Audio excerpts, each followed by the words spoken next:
Okay. Now what about the camera? I've got it on. Yeah. We're good. Yeah, Okay. we're rolling. We're good. All right. Thank y'all for coming today. I appreciate you taking time out of your day to come to class. Today, I would like for you to take the mindset and act as if you were going to become future counselors, therapists, and psychologists, that type of mindset. Now, when I say the word anxiety, what comes to mind? No. Any- Stress. Will you write those down for me, please? Oh, yeah. Fear. High heart Panic. rate. Panic, fear, high heart rate, Worry. stress, wordy, Worry. worry, and wordy too, anxious, you know. Yeah. Talkative. Yeah, very Yeah. talkative. That's right. That's right. Sleeplessness. Sleep. Maybe Some- can't eat. Insomnia. Nausea. Yeah. Upset tummy, depending on who you are. Yeah. All right. I'd like to show y'all a little clip of an individual that she recorded herself as a perspective of her having anxiety. Take a minute. We'll watch this.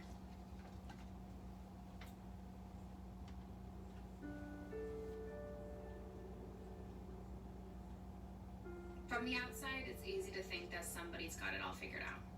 Because my hair is curled and my cheeks are intentionally flushed, I must not have a care in the world. As if it were expected for my demons to be worn like a scarlet letter pinned to my chest. And they assume if you cannot see it, then it's not really there.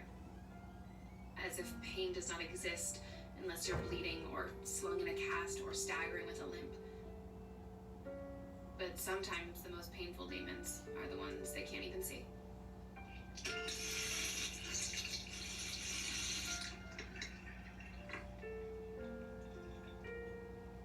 So we learn how to smile, how to grin and bear it, because nobody likes to talk about the tough stuff. Hell, I don't like to talk about the tough stuff. I have anxiety. It feels like every cell in my body is moving so fast that my veins are blurry. That despite the constant metronome of my heartbeat inside my ears, it's like listening to a spastic drum line. It feels like V's in my ears, like a broken white noise machine playing all of the sounds at once. And I don't even realize I'm gritting my teeth or cracking my knuckles or rubbing my forefinger against my pinky or twisting the gold band on my middle finger, holding on to myself like I'm the only lifeline bridging the gap between reality on my own 2 feet and the atomically loud abyss of noises and sounds and feelings of fleeting rushing through my veins. And I'm avoiding eye contact. Not because I'm not listening to what you're saying, because I'm listening to the sound of my own voice, hoping that through your ears you can't hear that it's 2 octaves too high and on the verge of breaking because my palms are sweating and I somehow forgot to speak with anything behind my words other than insecurity. My anxiety feels like fire. Unexplainably hot and rash and frustrating as I gnaw the inside of my cheek as if the solution to this feeling is buried between my teeth and gums. It feels like drowning, but it feels like burning, and it feels like fucking forever. I imagine my feet moving with trails of dust behind them like those cartoons because somehow it feels like I'm moving faster than the 60 seconds they've allowed in a minute. All the while, I'm just playing catch up on the stopwatch.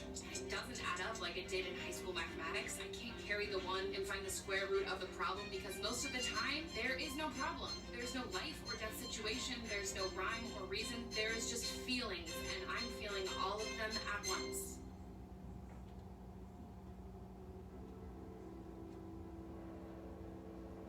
Some days are better than others. Some days are worse. But they're just days. And I've got more where they came from.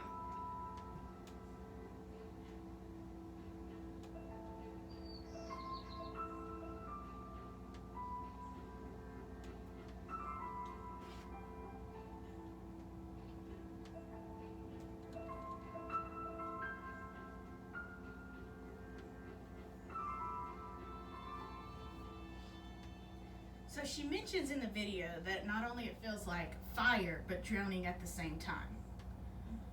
So with that in mind, what do you think are some symptoms, just from what you've just watched, of anxiety? And if you'll write them down for me, please again. Like even physical symptoms like Sweating. Like you can feel choked up sometimes, tightness. Rapid heartbeat.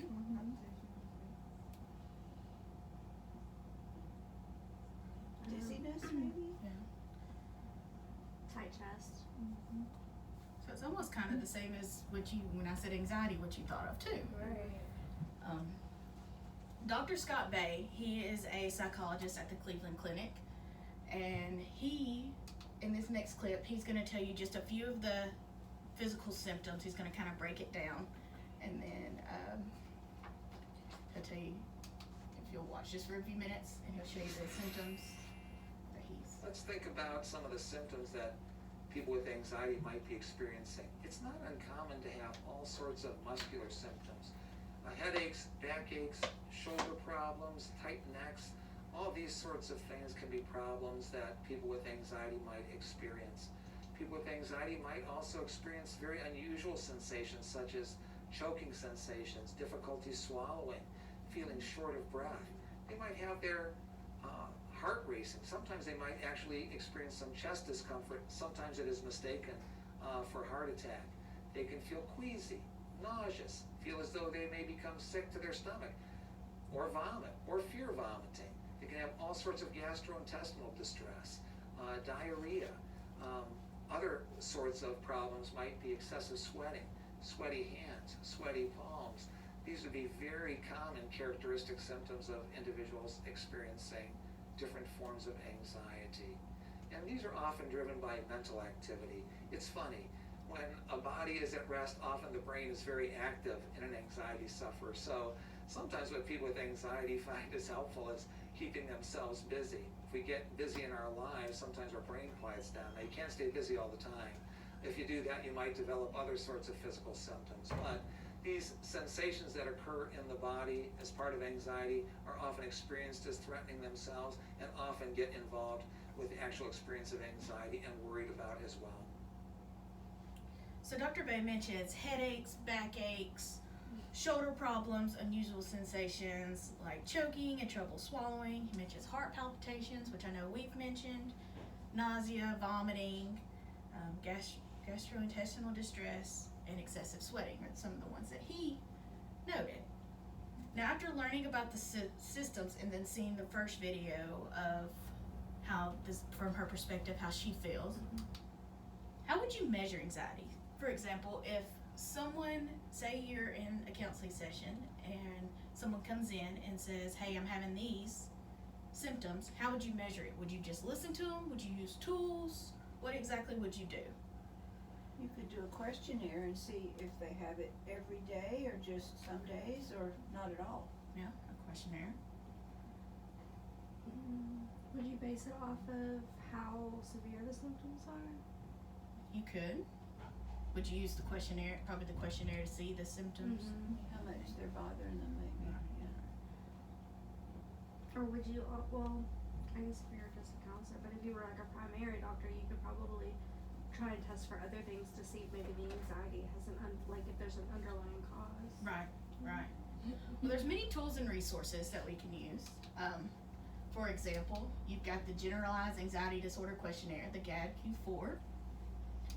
You have the Hamilton Anxiety Rating Scale, or the HARS. The Overall Anxiety Severity Impairment Scale, or OASIS, which I kind of find ironic. OASIS is supposed to be. Yes. And then you have the Patient Health Questionnaire, the PHQ-4. I mean, I know y'all are familiar with the PHQ-9. And those are 4 out of 100 different questionnaires you can use to help measure anxiety. But the main one that I'd like to talk about today is the Beck Anxiety Inventory. The good thing about the Beck Anxiety Inventory is you can use it with children and adults. It's not just based on a certain demographic.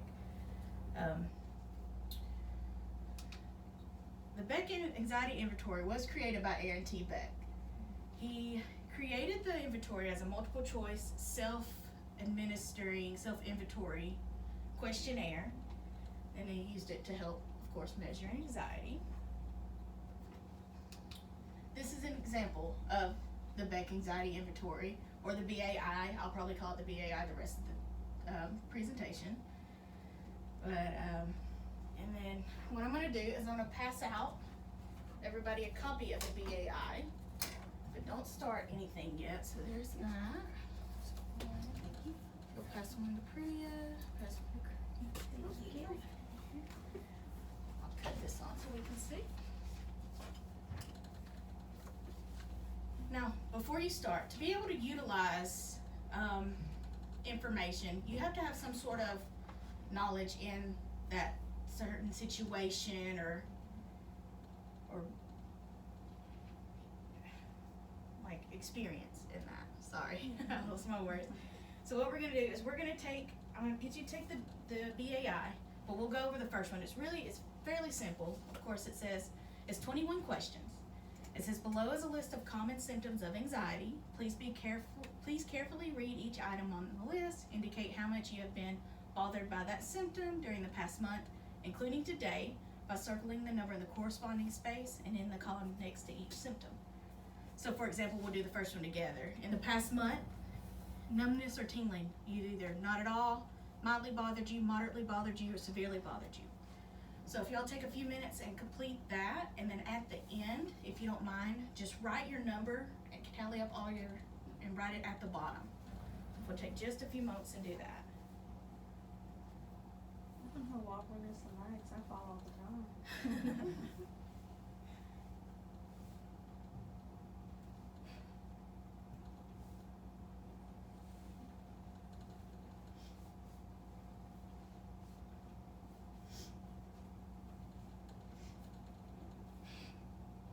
Unsteady.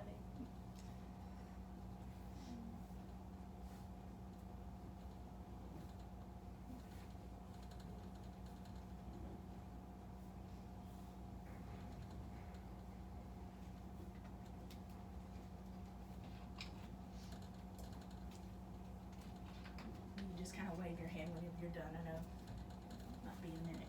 I'm gonna need you to, if you'll tally up your answers and just write the number down at the bottom, how much you scored. Yeah.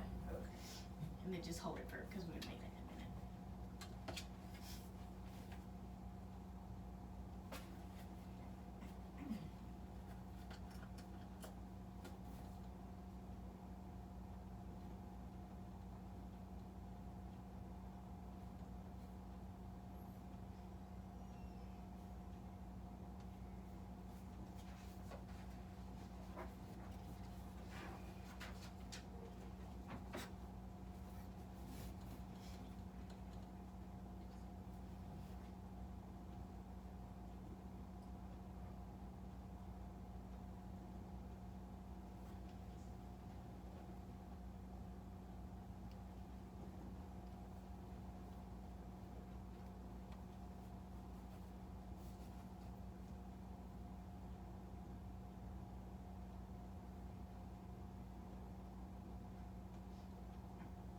Now you don't have to answer out loud, but I want you to think about the next question. Looking at your answers and your score, how do you think you rank? Did you rank low, moderate, or high? Oh, you want us to answer that? No, you don't have to answer out loud. Okay. Just think about it. Okay. And then I want you to write it down. I want you to write down if you were low, moderate, or high. Just write it down at the bottom.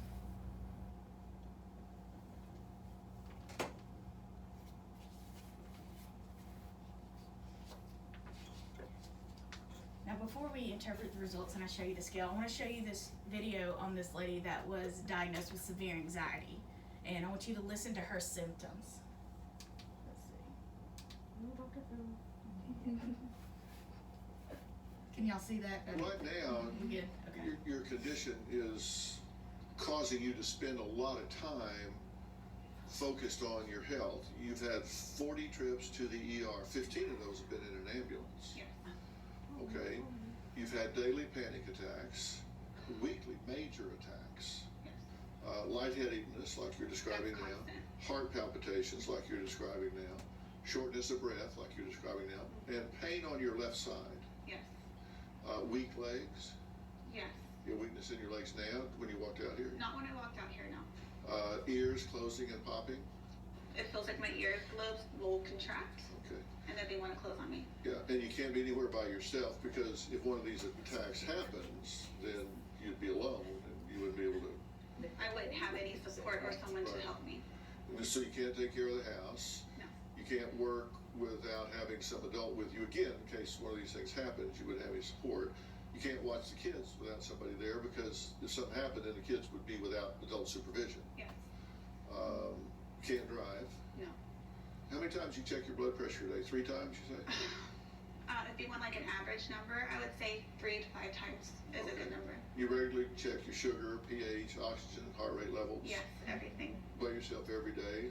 A lot of Yes. people do that. Constantly on the phone, researching symptoms, right? You've been to the ER 40 times.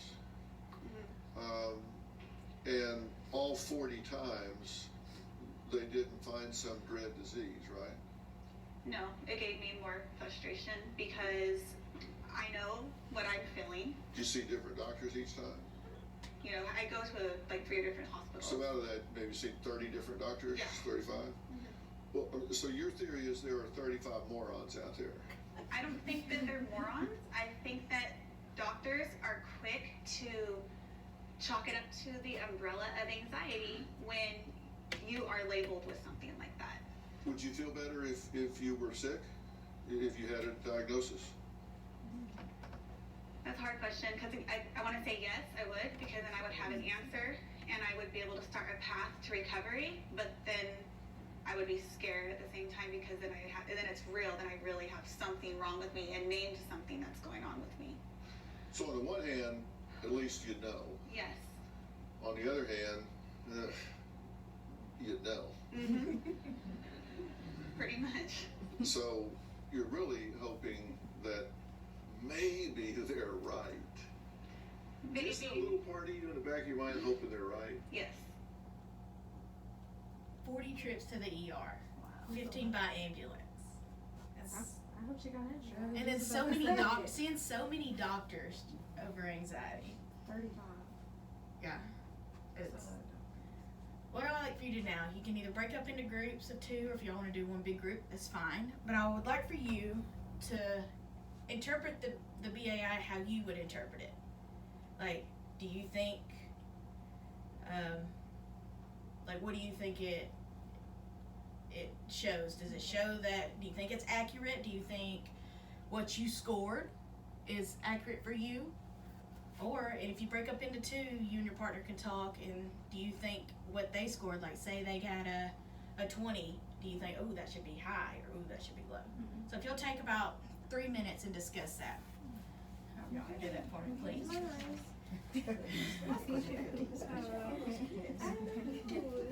You don't know my health issues. Well, I mean, times too. Well, no, and you know, I already have tachycardia. Yeah. So I'm sure that plays into a lot of my symptoms as well. Because you physically have it. I physically have a reason to feel this way. So I think it's accurate as long as we take into. I think you should take into consideration the underlying issues the patient has, health issues. Because I mean, yeah, I have been diagnosed with anxiety initially. However, I do have So yeah, you are gonna have heart. Yeah, so I don't know if that plays into my anxiety. I don't know if they correlate with each other. I'm the type of person that worry at night. When I go to sleep, I feel like I'm in the bed, I'm like, did I blah, blah, blah, blah, so yeah. So I guess, would you consider yours high? I don't know if I would consider mine like a low to moderate. I scored it as how Ms. Jordan, are we gonna be able to see what the? Yes, I'm gonna show you the scale. Okay, so I guess we're gonna find out. Okay. Because I read mine, so I know moderate because I have 1, 2, 3, 4, 5, but then have 4 over here, but these way more. And you can also discuss if you and your partner have the same idea of what constitutes each category. It just depends on like what I eat too, you know, with my thyroid. Like caffeine, We got a minute left, a minute-ish left. sometimes. And I fall all the time, so I don't know if that's like a equilibrium problem. Every day. There. Ms. Jordan, my phone's here. So that's good. and my daughter. Almost. So some of that is just. Some of them may be due to. Look, no numbness or tingling though. Vascular injuries. But you scored a lot of zeros. I did. Accident. Sure. Mine is more of.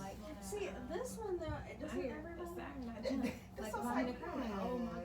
Yeah. You know, Maybe not even for these. Got about 30 more seconds. Right in the middle of that red. 2 weeks. Does anybody else in your family have this? They've tested me, I don't. They've tested me, they say I don't. But with mine, cardiac issues.